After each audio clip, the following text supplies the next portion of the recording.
Look at how beautiful these hands are. Lights are red and there's sweat on your embrace. One other thing I dare. Lights are red and there's sweat on your embrace. My girlfriend's always teasing me, telling me my hands look like I've never done a day's work in my life. And the reason for that is not that I've never done a day's work in my life, but because I'm so meticulous about cleaning my hands and washing my hands all the time and cutting the nails. And, you know, yesterday when I fixed my car, my hands were just black. I mean, black halfway up my arms because of all the grease. They were just caked with grease. So for 10 minutes after I was done, 10 minutes straight, I washed my hands with this pumice rock or whatever, a pumice, I don't know, I guess it was soap. But I washed my hands for 10 minutes straight with that, trying to scrub off all this stuff. And I got home and I washed them even more. And then in the shower, I washed them even more. And then this morning in the shower, I had to laugh because I found myself scrubbing my fingers and my nails and my nail beds with a brush that is meant to clean suede.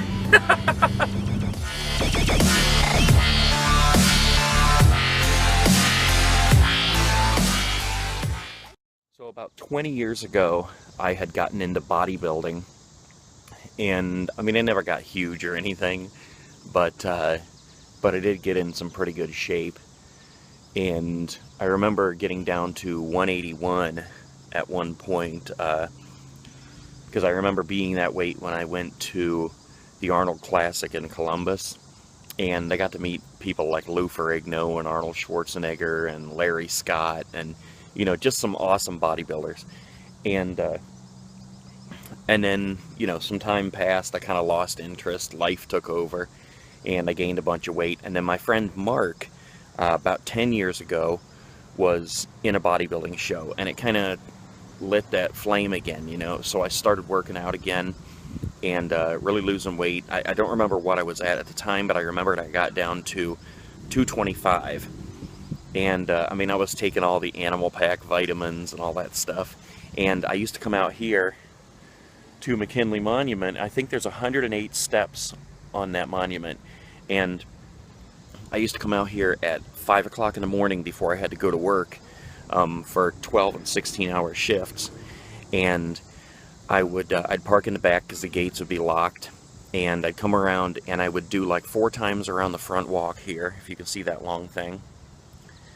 And in between each time, I would run those steps. And I mean, I was literally jogging up the steps every other step, all the way up to the top and then back down, around, and I'd do that 4 times. And then I would do like crunches at the bottom. So crazy to realize that I gained almost 200 pounds in less than 10 years. And, you know, now I'm back down almost 100 pounds. And looking at these steps here, it's like you can see all the people going up them over there. And some of these people are like doing double, triple, quadruple steps. Some of them stop to do push-ups. They're doing like the strangest squats and crawls up and down the steps. And it's just absolutely nuts. I can never see myself doing that. And to be quite honest with you, I have absolutely no interest in like just a physical fitness, if that makes sense. I don't have any interest in getting out there and busting my ass and doing those squats and crazy crawls and stuff. But I can tell you that those steps strip the weight off. I mean, just going up and down them, it strips the weight off. Okay, so there's 96 steps in the front. I just walked up to count them. And then as you come around to the sides here, there's 2 more sets going down. I haven't counted these, but there's 24 in each set on the front, so I would assume it's about the same here. Oh, thank God for air conditioning. Whew. So, while I was at the top of the monument, a guy come up there and started talking to me. He had this enormous camera and wanted to take a couple pictures of me. He does a Facebook group apparently called Faces of Canton. Gave me his card. I'll put the link on there. I don't know if he'll post the photos or not on there. And took a couple shots of me.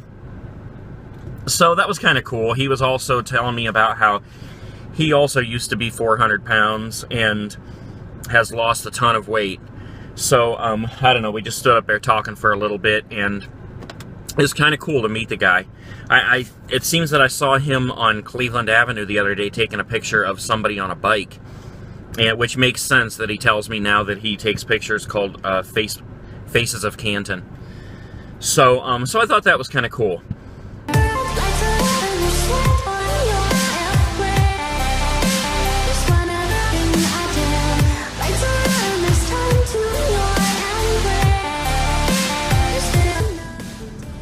So I have all these areas around me, these available parks and walking tracks, and the McKinley Monument with all the steps, and just all these local free areas that I can be walking and not necessarily jogging because I have bad shin splints, but I could be going up and down them steps at the monument and just really fast tracking this weight loss. But you know, it's funny because I've been considering it for a little while, because I really would like to strip the weight off. That's the whole point of the whole thing. But I kind of feel like, and I wanted to ask you guys how you feel about this. Do you think that it would kind of be cheating for me to do that in addition to skateboarding, when my whole plan is to lose the weight by skateboarding?